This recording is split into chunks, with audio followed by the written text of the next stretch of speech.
muito bem-vindos para mais um evento do Hubble. É um prazer novamente receber todos vocês. Meu nome é Eduardo, eu trabalho na LM Ventures. A LM é a operadora do Hubble, uma das fundadoras. Para quem não conhece, o Hubble é um hub focado em mercado financeiro. Hoje temos dois parceiros corporativos, que é o BDMG, o Banco de Desenvolvimento de Minas, e a Aulé Consignado, que é o braço consignado do Grupo Santander. E esse evento aqui, o Hubble faz eventos, né, semanais. A ideia é fazer conteúdo sempre todos abertos ao público, sempre pensando um pouco para dar alguma coisa de volta para a comunidade. E a gente tem um super parceiro nesses conteúdos que são criados, que é a AB Fintech. E hoje é um evento pensado nisso, pensado em parceria com a AB Fintech, tá? E hoje, para o nosso primeiro evento de agosto, o nosso tema são desafios da inclusão financeira. Para isso, a gente está recebendo aqui duas pessoas super especiais, a Fernanda Ribeiro, líder de diversidade da AB Fintechs e cofundadora e CCO da Conta Black, e a Elis Regina, que é fundadora do Banco Liberdade, um banco social de microcrédito para empreendedores de baixa renda, e é participante desse segundo batch da gente do Hubble. Bom, para começar, meninas, eu vou pedir para vocês contarem um pouquinho quem são vocês, qual é o background, o que vocês fazem, tanto na Conta Black, AB Fintech, Banco Liberdade. Então, por favor, Fernanda, vou começar com você. Seja muito bem-vinda. Muito obrigado por estar aqui hoje com a gente. Olá, pessoal. Boa noite. Meu nome é Fernanda Ribeiro. Sou paulista, né? Tenho 34 anos. Sou líder de diversidade da AB Fintech e cofundadora da Conta Black. Explicando um pouquinho sobre o meu background, eu venho do mercado corporativo, venho da área de comunicação, então sempre trabalhei com comunicação, muito voltado para o turismo, desenvolvi minha carreira ali nessa área, até que eu cheguei o momento de fazer um ano sabático, e nesse ano sabático eu me vi em novas possibilidades, descobrindo outros caminhos. Foi nesse ano sabático, nós resolvemos, que não durou muito tempo, né? A gente está acostumado a trabalhar, a gente se separa um ano e, na verdade, não foi. Acho que foram uns 8 meses, aproximadamente. E daí, no finalzinho do ano, quando eu já estava cansada de não fazer nada, e não fazer nada no sentido de não ter uma rotina, eu aproveitei esse tempo para estudar, para gerar outros tipos de conhecimento. Nós fundamos uma associação de empreendedores, empreendedores negros, profissionais liberais e intraempreendedores, chamada Afrobusiness. E daí essa associação ela tinha como principal objetivo gerar renda. Então, o foco era em desenvolvimento econômico. Então, a gente faz e fez sempre muitas ações pensando nisso. E daí, dentro da associação, nós começamos a mapear ali toda a situação daqueles empreendedores, em especial, e a gente começou a perceber que todos eles tinham alguns probleminhas comuns, e a maioria desses problemas giravam em torno da área financeira. Então, ou não conseguiam abrir conta em banco, ou não tinham acesso a crédito, ou tinham dificuldade de fazer o planejamento financeiro das empresas. E daí, ouvindo um pouquinho mais essas pessoas, nós fundamos a Conta Black no finalzinho de 2017, que a Conta Black ela é uma conta digital. Hoje nós nos identificamos como um hub de serviços financeiros alocados dentro de uma conta digital, né? Porque hoje a gente sabe que esse sistema financeiro ele passa por um processo de digitalização, e hoje não basta apenas gerar contas, né? Eu tenho que arranjar ferramentas de educação e ferramentas de fidelização. E a Conta Black ela nasceu com esse objetivo. Então, nós temos 2 pontos muito importantes, que é a educação financeira de forma intrínseca ou de forma comum, e a inclusão financeira como um todo. Recentemente, em janeiro desse ano, eu assumi o cargo de diversidade dentro da AB Fintech. Então, nós somos inscritos na associação desde o começo, e o grande desafio ali de assumir essa cadeira é trazer cada vez mais mulheres negras, indígenas, para dentro desse cenário das fintechs. Resumidamente, é isso. Muito legal, que massa. Um prazerzaço de receber aqui. Elis, queria te chamar para conversa, por favor, se apresente, diga quem você é, o que o Banco Liberdade faz. De novo, prazer. Obrigado por estar aqui com a gente. Ok. Eu que agradeço. Boa noite a todos. Obrigada pelo convite. Eu sou responsável pelo Banco Liberdade. É um banco social de microcrédito. Nós começamos assim, como um banco social de microcrédito. Iniciamos essa atividade em 2013, através de uma seleção da Fundação Dom Cabral, uma seleção de projetos sociais mesmo, eram 300 projetos e a Fundação iria escolher, na época, 20 projetos para a incubadora de negócios sociais, e na época o Banco Liberdade foi uma das empresas selecionadas. Uhum.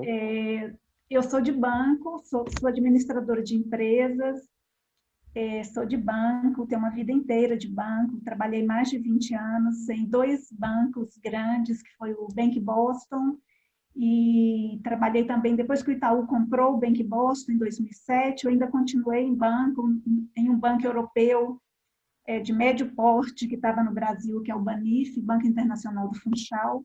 Então, continuei no Banif até 2013, até ele fechar todas as filiais do Brasil.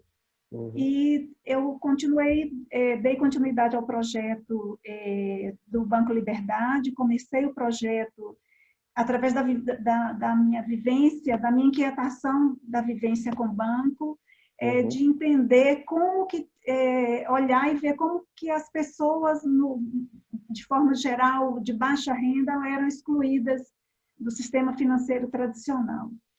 E fazendo essa análise, eu li também o livro Banqueiro dos Pobres, na época do economista professor Yunus.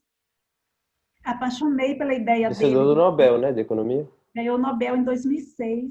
E foi nessa época que eu li o livro e eu escrevi o projeto do Banco Liberdade. Fiquei encantada com o projeto lá, como que o projeto impactou Bangladesh na década de 70, como que o projeto cresceu, como que o propósito de impacto funcionou. E eu sempre pensei, entendi por que eu estou em banco, depois que eu li o livro. Então, o objetivo foi exatamente esse, de alguma forma, levar uma modelagem financeira diferente do que existe hoje no Brasil para as pessoas da base da pirâmide.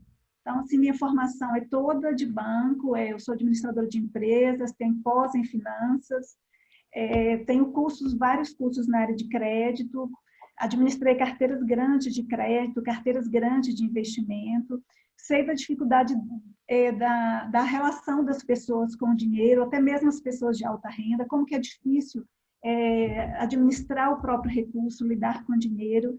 Então, com essas inquietações todas é que nasceu o Banco Liberdade, com o propósito mesmo de atuar na comunidade bem carente, com total ausência de crédito para aquele empreendedor realmente da base, né? Da base.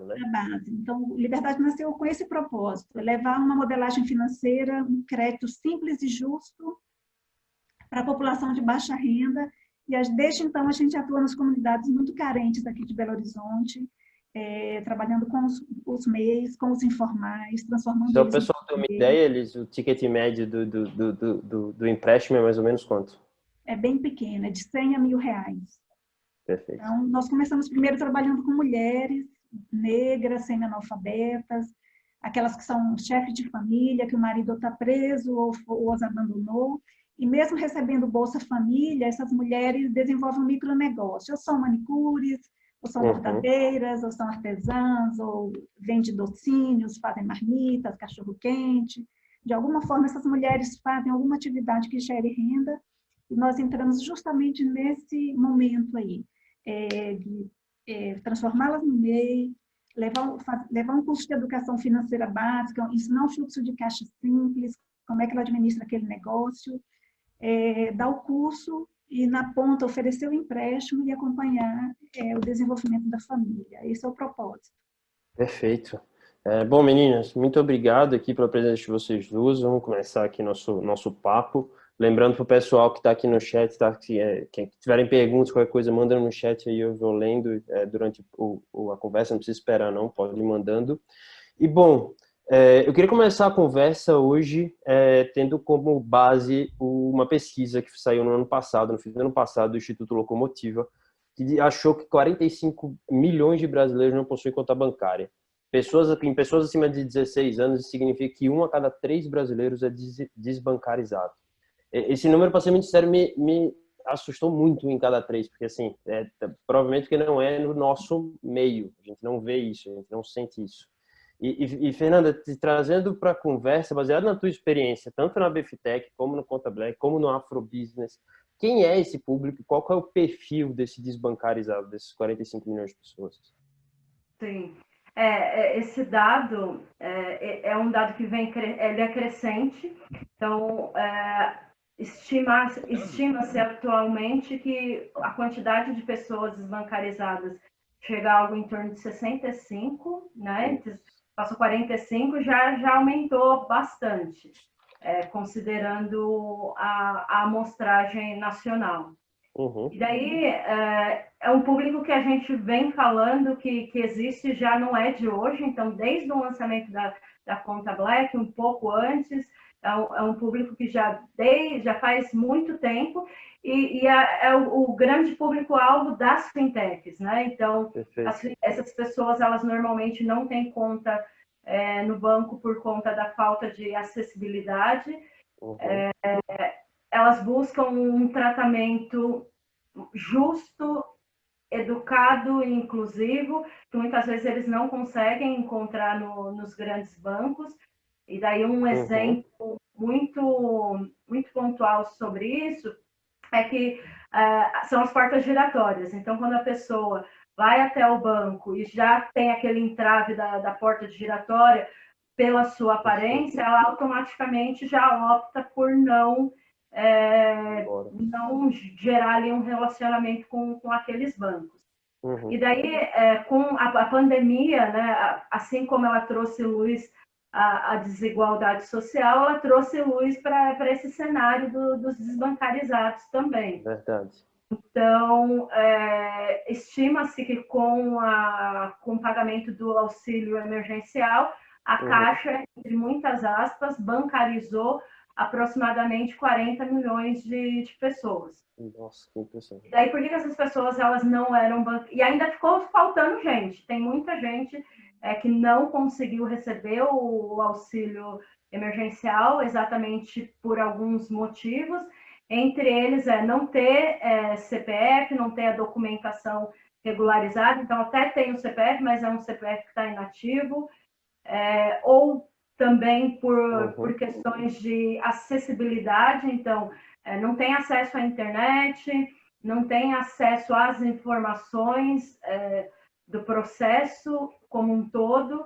Então, essas pessoas elas acabam ficando à margem. Eu acho que eu vejo com muitos bons olhos a atuação das fintechs ao longo desses anos para reverter esse cenário de desbancarizados. Hoje, na BFintech, existe um percentual interessante de fintechs que são bancos digitais, então, elas foram criadas pensando exatamente nesse público. E sem contar que tem as grandes fintechs que hoje já não são mais, são bancos, como Neon, Nubank, que também nascem com o objetivo de bancarizar todas essas pessoas. Eu entendo que nos próximos anos o desafio não seja bancarizar, e sim fidelizar essas pessoas, porque hoje a gente parte por um cenário de multibancarização. Então, tem pessoas que têm contas em várias fintechs. Então, acho que cada vez mais os nossos desafios eles vão evoluindo. E a gente tem que estar preparado para isso. Perfeito. Elis, eu queria trazer um pouco da experiência do Banco Liberdade, do trabalho que vocês fazem aqui em BH. Vocês estão dentro do Hubble, então eu conheço um pouquinho mais. Qual é o perfil do público que você atende? Assim? Eu sei que tem muitas coisas legais que a gente pode falar no caminho, né? Que eu acho que o Banco Liberdade criou seu próprio score de crédito, que é um público que Serasa e qualquer tipo de outro bureau não existe. E vocês têm o seu próprio score típico, você já me falou uma vez, sobre formas da família, mulher, etc. Tem pontos positivos. Mas eu queria que você me falasse um pouco sobre o público que o Liberdade atende, esse público que é o desbancarizado, que não tem acesso a serviços financeiros. Oi? Oi, estou ouvindo você. Está me ouvindo? Estou sim. Tá. Então, o que eu noto, o que eu notei nesses anos todos, trabalhando dentro das comunidades, conversando com essas pessoas que são os desbancarizados, o máximo de produto de crédito, de produto financeiro que alguns têm, é uma conta poupança da Caixa. Esse cartão de conta poupança da Caixa, ele foi feito ou numa caixa econômica, indo diretamente lá, ou então indo na casa lotérica. E é um processo muito burocrático para você abrir uma conta poupança. Então, assim, exige aquele tanto de documentos. O gerente da Caixa, por exemplo, eles têm uma certa má vontade de abrir uma conta poupança. Então, você chega lá e você não é atendido de imediato. Normalmente, você tem que deixar a documentação, esperar tantos dias para voltar, para ver se foi aceita a abertura da conta. Então, tem um processo muito burocrático para, principalmente o pessoal de baixa renda. Além de ter a barreira deles acharem que tem uma distância, e realmente tem, das agências, com aquela porta giratória, com todo aquele aparato de segurança, de uma recepcionista, de uma assistente, que não é fácil chegar até o gerente comercial, e ainda tem a parte burocrática da documentação. Perfeito. Então, o que acontece? O que eu notei nesse trabalho com as comunidades, com o desenvolvimento de pessoas de comunidade? A exclusão do sistema financeiro tradicional, né, os 5 grandes bancos gigantes que existe hoje no nosso país, abre cada vez mais esse distanciamento entre quem é bancarizado, os bancos e os desbancarizados. Então, o que nós sentimos dentro do trabalho do Liberdade, o nosso dia a dia, como é que a gente venceria essa distância, como é que a gente faria? Então, nós criamos uma modelagem de crédito própria, onde a gente, o birô de crédito hoje no Brasil, ele é completamente excludente, porque é um sistema de crédito que ele é um funil muito estreito, né, para quem tem baixa renda, para quem não tem garantias reais para oferecer, para quem não tem uma renda adequada, né, então não passa no funil de crédito. Então, se eu fosse pegar a minha experiência de crédito tradicional e fosse usar dentro da comunidade, eu não iria atender ninguém dentro do sistema de crédito tradicional. Então, assim, a alternativa foi nós criarmos uma modelagem de crédito, um sistema de escoragem, um sistema de parâmetros de crédito, onde a gente não tivesse tanta inadimplência, não ficasse sendo vítima também de fraude, mas também que a gente atendesse o maior número de pessoas que nos procurassem. Então, hoje, o Liberdade trabalha assim, a gente tem nossa modelagem de crédito, que ela é inclusiva, inclusive ela é uma modelagem humanizada, digamos assim, porque a gente olha a pessoa, a gente olha a situação da pessoa familiar, então a gente olha num contexto assim, bem do ser, do humano mesmo. Que legal, que massa. Tem um comentário aqui. Eu queria só complementar um pouquinho, acho que esse assunto de rating, de escoragem, é algo que me interessa bastante. E hoje os principais birôs de crédito, eles trabalham, como a Elis falou muito bem, com um sistema que ele já é naturalmente excludente. E o ano passado, nós trouxemos para o time uma pessoa que faz uma análise pensando nos gaps dessa escoragem dos birôs de crédito. E daí um ponto interessante que a gente descobriu é que algo que determina a exclusão bancária das pessoas mais pobres é que um dos critérios de análise dentre os principais birôs é o CEP. Então, automaticamente, quando a pessoa reside numa área considerada de risco ou uma área periférica, isso é um ponto que acaba determinando ali uma redução na escoragem dela. E daí, acho que cada vez mais se faz necessário pensar em novos modelos de escoragem, novos modelos de concessão de crédito. Aqui na Conta Black, a gente também tem testes para pensar numa modelagem mais humanizada, de fato.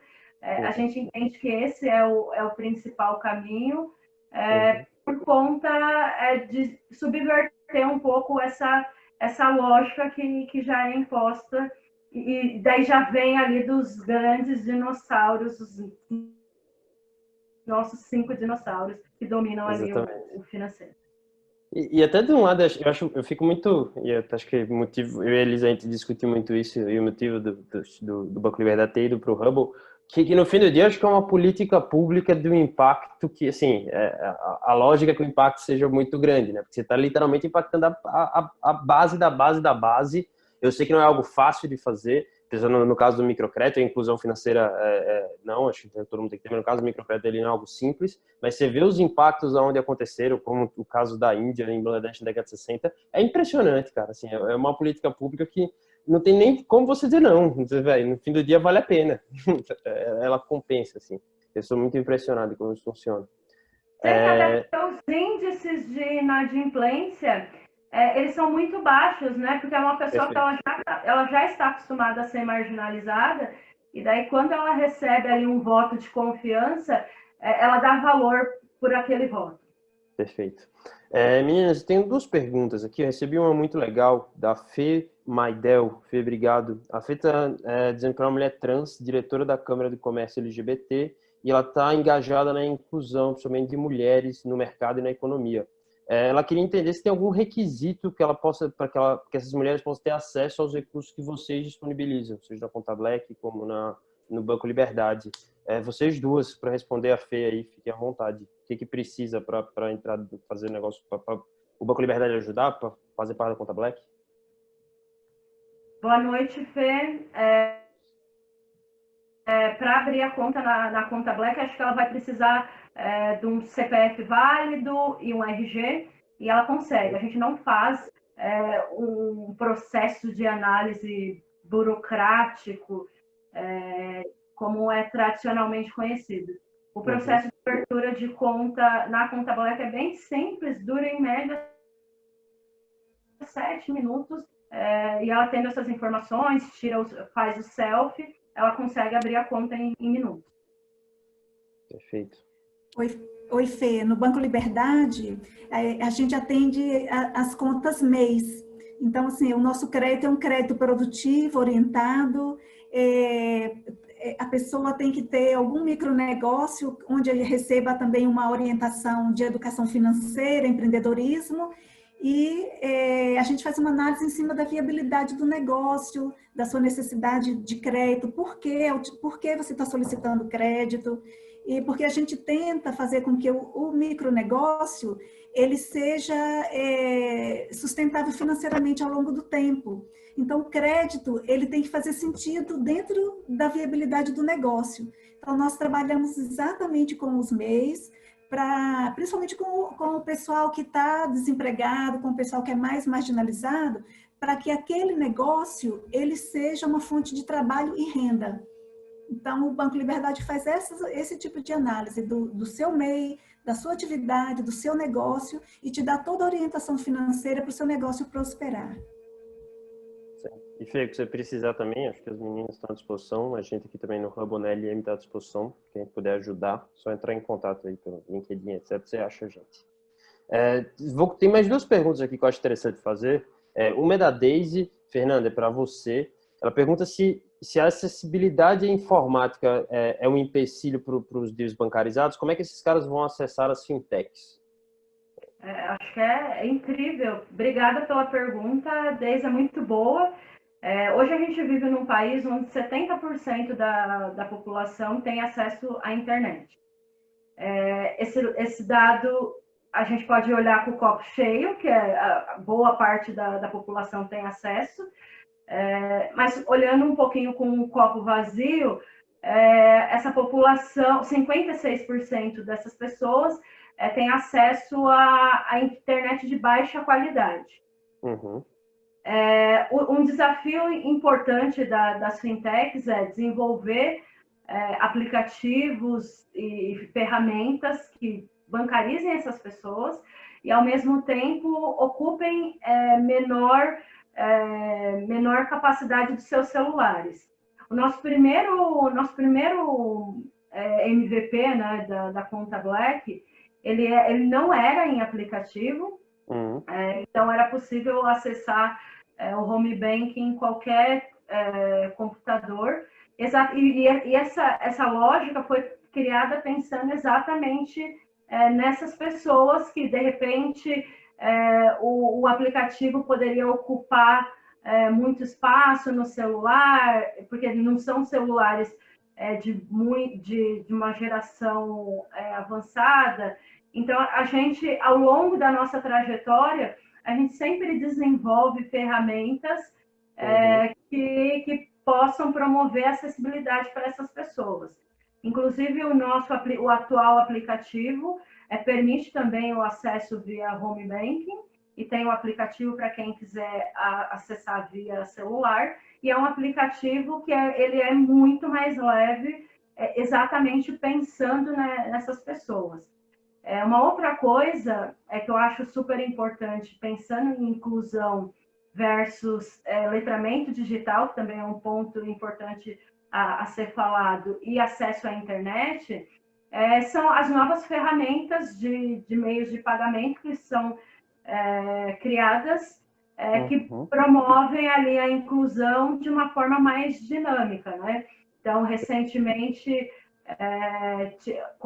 começaram com um pagamento via WhatsApp, o Pix também é uma ferramenta de pagamento instantâneo que também promete apoiar nessa estratégia. Então, as fintechs, sim, estão pensando cada vez mais em como atender a demanda da desbancarização, mas também atendendo a demanda da exclusão e acesso à internet. Perfeito. Tem uma outra pergunta aqui do André, vai para vocês duas. Como vocês pensam, se vocês já pensaram sobre o uso de criptomoedas como instrumento de inclusão financeira? Como é que vocês veem isso?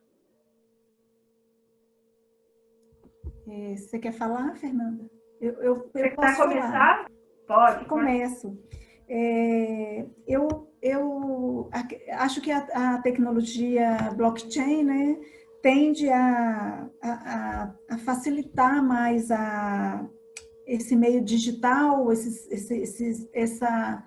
esse abismo que tem entre a tecnologia hoje tradicional e os meios de pagamentos hoje que a gente tem no Brasil. Então, pelo fato de você ter uma tecnologia que é desvinculada de você ter que pagar um pacote de coisas mais elaboradas, eu acho que nesse ponto tende a facilitar, só que tem que ser um pouco mais difundida, tem que ser um pouco mais explicada, porque muitas pessoas não entendem ainda como que é o funcionamento dessa tecnologia. O que eu sinto nas comunidades, com relação a esse assunto que a Fernanda também acabou de falar, só complementando, é que as pessoas têm o celular, praticamente 80%, 90% tem um celular de baixa qualidade, tem uma internet de baixa qualidade. A gente está num país assim, que o forte do país é tudo no digital, e as pessoas não sabem ou não têm recurso no equipamento delas, e não sabem como utilizar essa tecnologia. Então, no Brasil a gente tem isso, porque a escolaridade é muito baixa, o entendimento do pessoal da comunidade é bem baixo, e essas tecnologias não chega o ensinamento e a forma correta até de baixar um aplicativo. Além do equipamento que eles terem em mãos, não tem memória, se é um equipamento mais simples, um celular mais simples, que não cabem até os aplicativos do governo, que o governo criou agora, é difícil para alguns ter acesso. Então, a gente tem um abismo aí entre as novas tecnologias, as coisas novas que chegam e a forma como isso é apresentada, porque é baixa escolaridade, então é difícil o entendimento. E só complementando, concordo com tudo que você falou, eu posso estar falando alguma coisa muito meio errada, mas eu lembro que nos eventos que a gente fez aqui sobre blockchain, teve essa conversa e, se não me engano, era Lightning Network. O Andrezão, que foi que fez a pergunta, que é lá da Mitosis, vai saber melhor que eu, mas que é basicamente uma rede de pagamento instantâneo que está vindo para ajudar nesse processo. Então, eu concordo contigo, acho que a tecnologia está evoluindo e vai tornar mais, ainda vai tornar mais próximo. Acho que hoje o Bitcoin, ou seja lá o que seja, não é algo que dá para o desbancarizado utilizar, não. Eu acho que a tecnologia está caminhando. Queria fazer isso. Tem um outro ponto aqui que foi levantado que eu achei muito interessante. Eu vou te deixar responder, mas eu acho que eu também tenho algumas opiniões sobre. Mas a Vanise trouxe um ponto aqui bem legal, que era com a relação da inadimplência do microcrédito. Ela traz que em pontos como Bangladesh e Índia, a inadimplência foi alta, e pergunta como é que é a inadimplência no Liberdade. E fala, por exemplo, do fato da financeira do Itaú para baixa renda ter fechado as portas por causa da inadimplência. Como é que você enxerga isso? Eu também tenho alguns pontos, mas queria deixar te responder. Foi a Vanise que perguntou. Muito obrigado, Vanise, pela pergunta. A inadimplência é um desafio enorme. Só que, por exemplo, o Liberdade, como o nosso público, a nossa persona hoje, o nosso público-alvo é aquela pessoa que ele é totalmente desbancarizado, ele não tem acesso nem a um cartão direito nas Casas Bahia, por exemplo, porque exige um cadastro perfeito, não pode ter nome no Serasa. Então, assim, o público do Liberdade é aquele público que ele não tem onde buscar. Ou ele pega dinheiro emprestado com um parente ou com agiota, ou não tem. Então, quando o Liberdade chega, ele chega como uma alternativa que ele fala assim, nossa, ou eu pego isso ou eu não tenho nada. Então, a nossa inadimplência é muito baixa em função disso. Por quê? Como a gente está muito próximo, a gente chega na comunidade, a gente trabalha aqueles microinvestidores locais e a gente os acompanha no passo a passo no dia a dia. Então, esse acompanhamento mitiga um pouco esse risco da inadimplência. Mas, assim, eu tenho plena certeza que na hora que partir para um digital com um público maior, tende a aumentar essa inadimplência, né? Apesar da gente ter toda uma modelagem, uma escoragem de crédito, e a gente ter todo um trabalho focado na educação, onde você vai aprimorar e filtrar e ensinar como lidar e utilizar o dinheiro de forma correta, por que você está pegando crédito, como que você vai aplicar e acompanhar essa aplicação. Mas eu acho que no nosso país, com a baixa renda que nós temos, e o baixo conhecimento de relação com o dinheiro, a inadimplência é um grande desafio e é preocupante mesmo, principalmente num momento como esse, que várias pessoas perderam as suas rendas. Só complementando o que você está falando, eu acho que tem um ponto importante que é basicamente, na minha visão, tá? De quem olha de fora, o modelo de crédito tem que ser diferente. Você não pode dar crédito para um microempreendedor como você dá crédito para uma padaria. Não dá para ser exatamente do mesmo jeito. Você não pode simplesmente copiar o modelo. É um modelo que requer muito mais atenção àquele microempreendedor, acompanhamento e educação, ainda mais no Brasil. E eu honestamente acho que o negócio para em pé no longo prazo e com volume. Eu acredito que a operação para em pé, né? Então, acho que se o Itaú não está trabalhando, quem sou eu para falar que o Itaú está errado?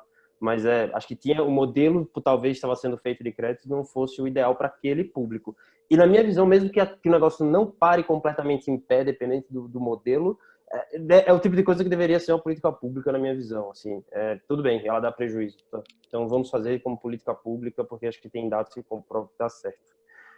Só Vanessa, obrigado. complementando, Edu. Fique à vontade. E só complementando, o microcrédito ele se caracteriza justamente por isso. São valores menores, prazos menores, taxas menores que dê condição da pessoa para pagar e com toda a base da educação e do ensinamento de como lidar e utilizar esse dinheiro. Então, assim, a educação financeira, o ensinamento de como aplicar o dinheiro no micronegócio ou até nas finanças pessoais é a chave mesmo, é o que eu noto que faz a diferença nesses anos que a gente está trabalhando nas comunidades. Ótimo. Mantendo isso... Eu queria só complementar o que a Alice falou, e acho que corroborando da opinião que ela traz, que de fato o segredo é o acompanhamento. Na modelagem de microcrédito que desenhada na Afrobusiness, na Conta Black, desculpa, a gente pensa como crédito assistido e utilizando como principais parceiros organizações civis que trabalhem com empreendedorismo. Então, como resultado do trabalho dessas organizações é entregar um empreendedor mais qualificado. Perfeito. E pronto para o aporte de crédito. Então, a gente trabalha em parceria com essas organizações, exatamente porque, pensando em mitigar o dano da inadimplência, exatamente pensando que essa pessoa precisa de um acompanhamento. Se a gente pegar os dados das pesquisas pós-pandemia, pós e durante a pandemia, no cenário dos empreendedores, 79,4% não tem capital de giro, não tem uma reserva de emergência e estava em busca de crédito. Então, se a gente considerar que um empreendedor que já tem ali uma demanda e um acompanhamento, o risco de inadimplência é bem menor, porque tem um acompanhamento e alguém que vai ajudar no desenho da estratégia do uso desse dinheiro. Perfeito. E eles, só mergulhar um pouquinho nessa parte do acompanhamento, como é que o acompanhamento do Liberdade não é um para um, né? Um gerente tem um monte de cara que ele toma conta, correto? Como é que funciona isso? O agente de crédito, quantos empreendedores? Dá para ter uma ideia da escala disso? Olha, o que acontece? Cada comunidade que a gente atende, a gente pega um número de empreendedores, de microempreendedores, que varia. Naquele projeto, naqueles meses, a gente pega um número que varia entre 10, 15 a 20 microempreendedores. Então, hoje a gente coloca um acompanhante, né, um agente de crédito, pelo menos para cada 10. E aí, o que acontece? Ele liga semanal, ele liga quinzenal, ele liga mensal e ainda tem o WhatsApp, que ele faz a troca de mensagem o tempo inteiro, perguntando como é que ele está, se está precisando de alguma coisa, como é que está esse acompanhamento. Então, assim, o sucesso é exatamente o acompanhamento. Faz visita local, vai na casa, os negócios, a maioria são em casa. Mas os agentes de crédito, eles trabalham como trabalha um gerente de banco, né? Toma conta de um monte de cliente ao mesmo tempo, tem várias contas. Exatamente, é uma pessoa que a gente dá uma formação praticamente de um gerente de banco, onde ele tem ideia, ele tem noção de empreendedorismo, ele tem noção de como atender um cliente, ele tem noção de marketing digital, ele sabe o que é um MEI, ele sabe orientar quanto às obrigações de um MEI, e ele tem noção de educação financeira para dar instruções também no orçamento pessoal, para não misturar as contas pessoais com as contas do MEI. Perfeito. Elisa, aproveitar que estou com você aqui, a Deise fez uma pergunta, vocês trabalham com aval solidário? Trabalhamos. A gente pega, nessa comunidade, a gente pega os grupos, ou a gente pega dupla, ou trinca, ou a gente pega quarteto, de acordo com como os cursos são todos em dinâmica, são em formato são em formato de oficinas, os cursos, porque não dá para ser aquela finança no formato de uma pós-graduação. É tudo muito lúdico, em forma de oficina, e nas próprios cursos, nas próprias oficinas, a gente vai formando os grupos do aval solidário, porque eles não têm garantias nenhumas para oferecer, garantia nenhuma para oferecer. Então, a gente pega... eu sempre falei isso na minha vivência de crédito, que crédito é confiança, né? Crédito é confiança. Então, no treinamento todo, nos cursos, a gente fala o tempo inteiro, olha, crédito é confiança. Então, o que a gente faz? A gente desenvolve, além do conceito de solidariedade, compartilhamento, de um microempreendedor ajudar o outro, se o outro desanimar, se o outro tiver com sucesso, replicar o modelo, mostrar o que está fazendo de diferente. Além da gente criar esse mundo financeiro solidário, que não é competitivo, a gente cria a noção do aval solidário para que haja dentro da comunidade essa ajuda mútua, sabe? Essa solidariedade. Perfeito. Bom, Fernanda, eu queria te trazer para a conversa no ponto de educação financeira. A gente falou bastante já disso hoje, e eu sei que dentro do modelo que eles têm, até no modelo de negócio mesmo do Banco Liberdade, a educação financeira é um troço que é importantíssimo. Como é que na Conta Black, na associação, né, na BFTech, no Afrobusiness, vocês têm alguma coisa de levar a educação financeira para esse público? E é alguma coisa que dos teus clientes hoje, dos teus usuários, clientes da Conta Black, é algo realmente que você percebe que não é só da boca para fora, tem uma lacuna ali para esse pessoal e eles estão realmente atrás desse tipo de conteúdo? Sim. Vou começar pelo final. De fato, é uma lacuna, infelizmente, muito quando a gente considera o ensino que a maioria das pessoas tem acesso, né? Então, se a gente observar a qualidade do ensino público, é bem baixa, e daí a gente tem estudos falando sobre as pessoas saem da 8ª série sem saber fazer operações básicas matemáticas. Perfeito. Eu tenho dado que fala sobre isso. Então, hoje, os modelos de educação financeira empregados, a maioria, então, pelos youtubers, é muito baseado numa realidade que é totalmente diferente da maioria dessas pessoas. Então, hoje eu fico muito feliz em saber que existem edutechs, fintechs, que têm esse raciocínio de trazer a educação financeira num formato mais lúdico e acessível. Ao longo da criação da Conta Black, desde o começo, desde o início, a gente entendia que educação financeira tinha que ser uma das nossas principais bandeiras. E daí a gente foi experimentando diversas formas de inovar dentro desse processo.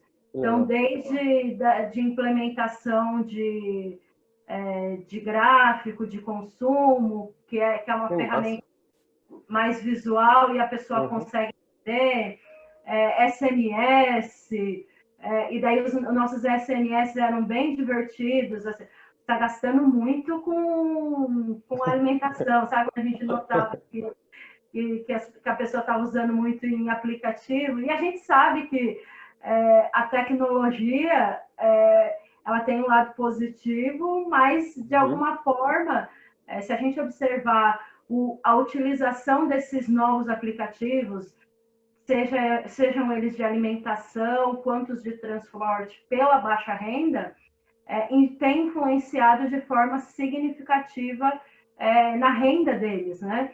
Perfeito. Então, às vezes, quando a pessoa ia olhar no final do mês, o quanto ela gastou em Uber, por exemplo, era um valor absurdo. Então, é R$7, tá pertinho, vou usar. De 6 em 6 reais é longe. Desculpa. De 6 em 6 reais é longe. Exatamente. Então, um percurso que ela estava acostumada a fazer de ônibus, daí vou pedir um carro, né? Um transporte pelo aplicativo. Então, eu acho que ao longo da existência da Conta Black, a gente sempre tenta trazer ferramentas de educação financeira que sejam lúdicas para chegar cada vez mais nessas pessoas de uma forma mais tranquila, mais abrangente. É uma curiosidade da minha parte aqui, desculpa te cortar, mas esses usuários da Conta Black, foi a primeira conta deles ou foi a primeira conta digital deles? Foi o primeiro contato que esse pessoal teve com serviços financeiros, foi através da Conta Black? Era esse tipo de público? Sim, para alguns deles sim. Legal. E daí uma outra curiosidade desde o lançamento da Conta Black até hoje, a gente atrai o público, nosso público-alvo é classe D e E, de fato, e empreendedor. Mas a gente tem bastante cliente da classe A e B que de alguma forma se engaja com a mensagem, com o propósito do negócio e acaba participando. Vou abrir a conta para ajudar a fomentar esse negócio e acaba vindo para a gente. E utiliza das ferramentas da mesma forma. Que legal, que legal. Meninas, a gente está chegando já na parte final, o pessoal que tiver mensagem vai mandando aí, no final eu vou ler todas. Mas eu queria entrar num ponto que eu acho que não tem como a gente tocar, que é na questão da pandemia, né? Os impactos que a pandemia trouxe para esse público, para o público desbancarizado, que não tem acesso a crédito, que opera majoritariamente com dinheiro. Eu queria que vocês comentassem um pouco, primeiro, o que vocês viram dentro das empresas de vocês, né? Assim, no público que vocês atendem, o que vocês estão vendo, o que essa pandemia está trazendo para esse público. A gente já está aí há 4, 5 meses nela, então o que está acontecendo hoje? E como é que vocês veem que a gente pode... O que vai sair disso, né? Porque na minha visão aqui de que hora de fora, a gente está saindo muito pior do que a gente entrou, mas assim, eu não consigo ver como é que a gente vai melhorar. Já era ruim antes, está pior, como é que a gente melhora do ruim? Eu não consigo ver isso. Então eu queria que vocês me dessem essa visão de cada uma de vocês duas, por favor. Tá. Eu acho que eu vou resumir tanto a minha visão como a BFintech, como o Conta Black, como a Afrobusiness, em uma única palavra que é preocupada. Então, quando eu penso no cenário pandemia e daí observando toda a cadeia que está ao meu entorno, eu vejo alguns pontos que me trazem bastante preocupação. O primeiro deles é que com a pandemia, agora que a situação, acho que todo mundo já aceitou, então vamos ter que ficar em casa mesmo, tá ocorrendo uma oferta de crédito para esse público, e é uma oferta de crédito extremamente cara. Então, que aparentemente parece vantajosa, e daí quando eu olho no detalhe, eu falo, cara, isso daqui não é pior do que antes da pandemia, sabe? Então, eu vejo com preocupação.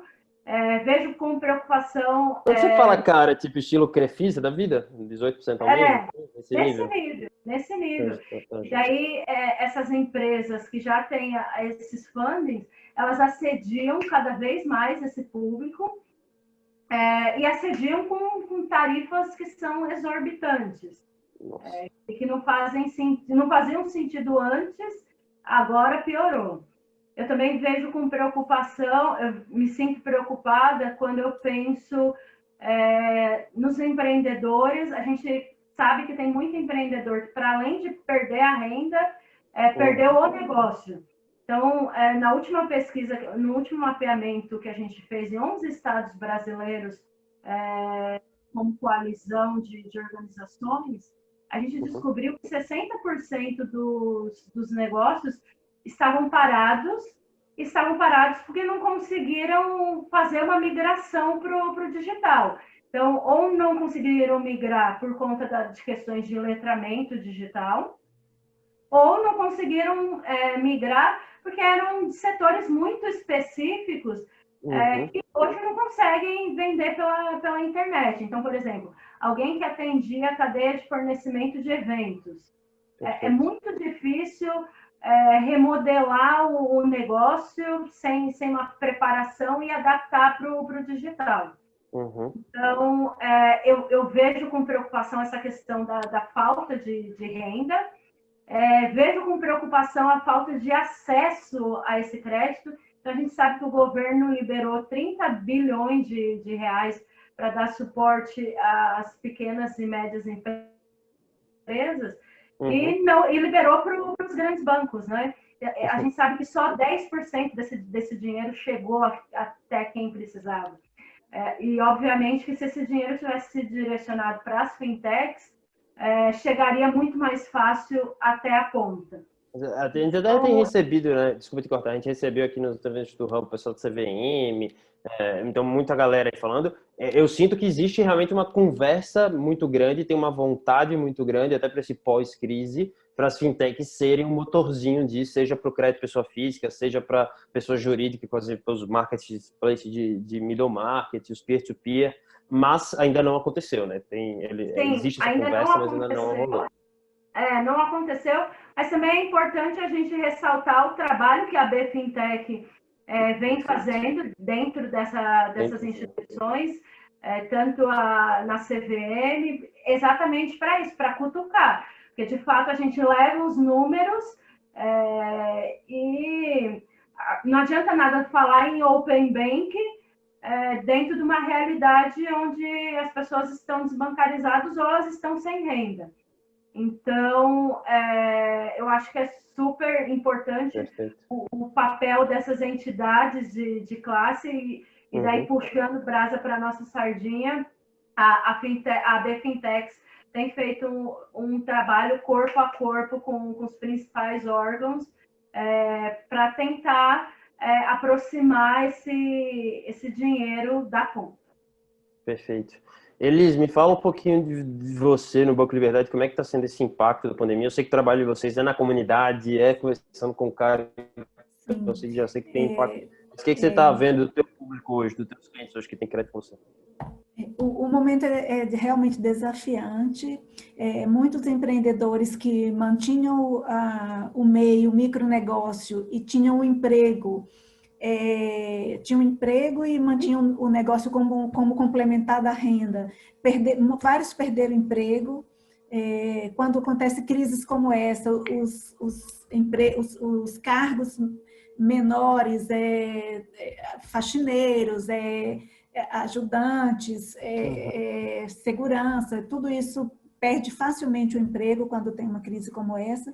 Então, muitos perderam o emprego e muitos perderam também o negócio, porque não é fácil, igual a Fernanda falou, migrar para o digital é algo que se faz dentro de uma estrutura muito pequena, sem recursos, sem dinheiro e sem conhecimento também de tecnologia. Então, o momento é desafiante, mas no meu ver, a gente conseguirá ao longo do tempo reverter isso, focando muito também na educação financeira, na forma como administra seus pequenos recursos de uma forma melhor. E voltando um pouco no recurso do governo, nesse recurso direcionado para as micros e pequenas empresas, na mão dos gigantes, não chega mesmo nessa população de MEIs que precisa do crédito, muito difícil passar no funil de crédito dos grandes bancos, então foi desafiante. Eu tenho assim centenas de MEIs que procuraram a Caixa Econômica, o Banco do Brasil, ou Itaú ou Bradesco, que não conseguiram nada do crédito. Foram atrás e não conseguiram. Então, assim, simplesmente não passam no funil de crédito desses bancos. E é desafiante, porque eles precisam de um crédito, de um microcrédito, para retomar as atividades, para refazer os caminhos da empresa, se manterem, né, com o mínimo de dignidade possível. E projetos como os nossos que está aí, né, junto, apoiando, ensinando como é que administra melhor as finanças pessoais, como é que administra as dívidas da empresa, como é que refaz os caminhos. Então, assim, é um caminho longo, árduo, mas eu sou muito otimista. Eu acho que a gente encontrará, eu acho que o caminho, o poder público verá logo que o caminho é fomentar o microcrédito, seja através das fintechs, das associações, de projetos que estão aí para poder fazer com que o empreendedorismo prevaleça. A gente tem uma massa gigante na base da pirâmide que consome, então cada vez mais precisaremos de mais negócios e ideias que causem impacto, que façam benefício, que olhe o outro e que você construa um ecossistema de produtos que tenha preços justos, modelagens justas, que não seja só o lucro em si. Perfeito. Então, assim, eu acredito muito nisso, eu acredito que essa pandemia também, ela fará com que coisas novas surjam, pessoas com uma outra ótica, empreendedores mais com visão mais do outro, mais humanos, negócios mais humanos.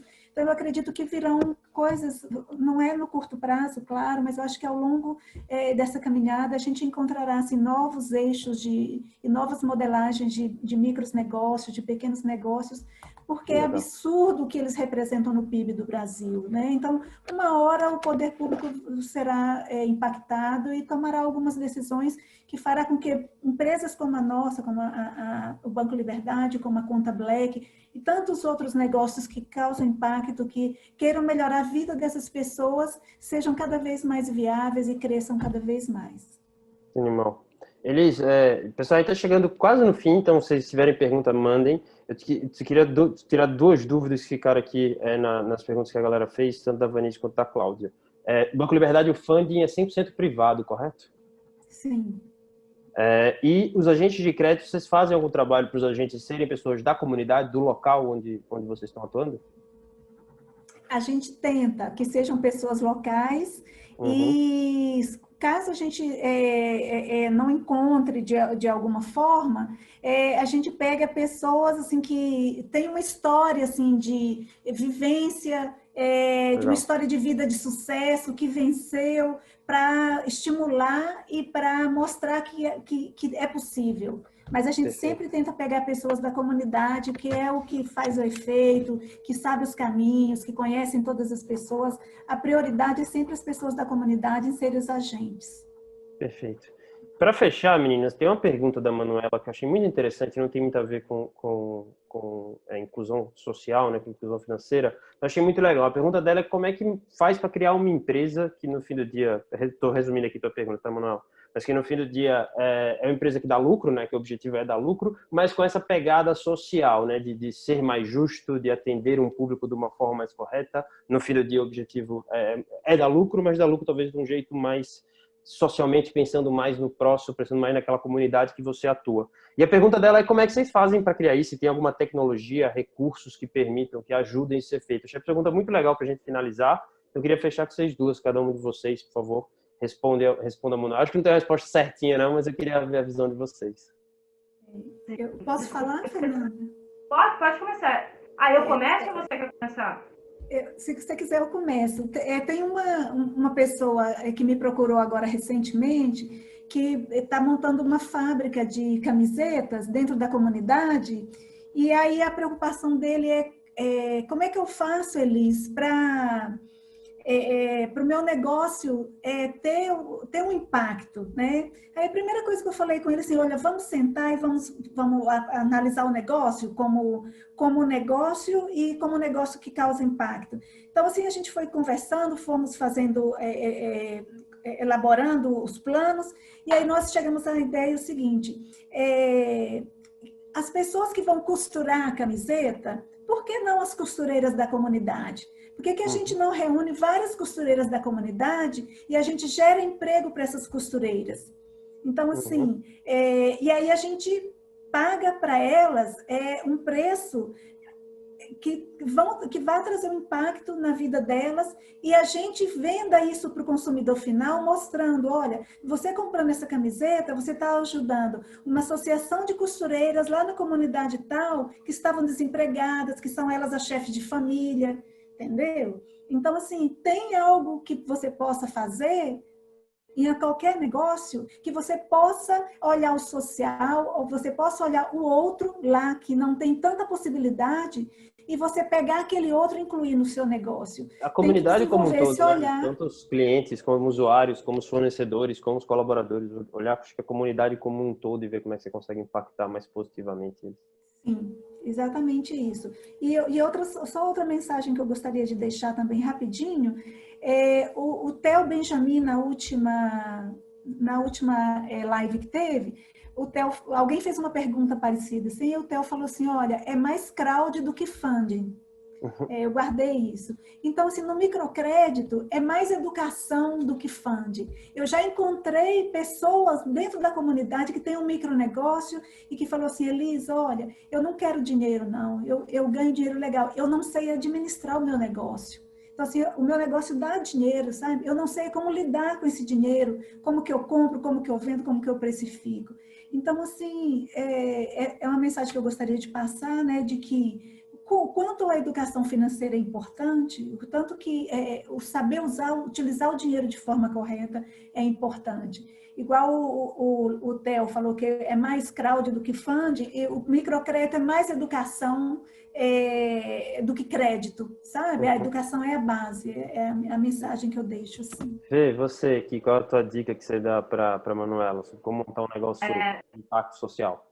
Olha, Manuela, acho que cada vez mais esse cenário do 2.5, né? Uhum. Ele está aumentando, né? Então eu vejo isso com ótimos olhos, que é um sinal da nossa evolução como sociedade. Tem um jargão muito utilizado dentro do ecossistema de impacto social que fala que a frase é assim: entre ganhar dinheiro e transformar o mundo, eu quero fazer os dois, sabe?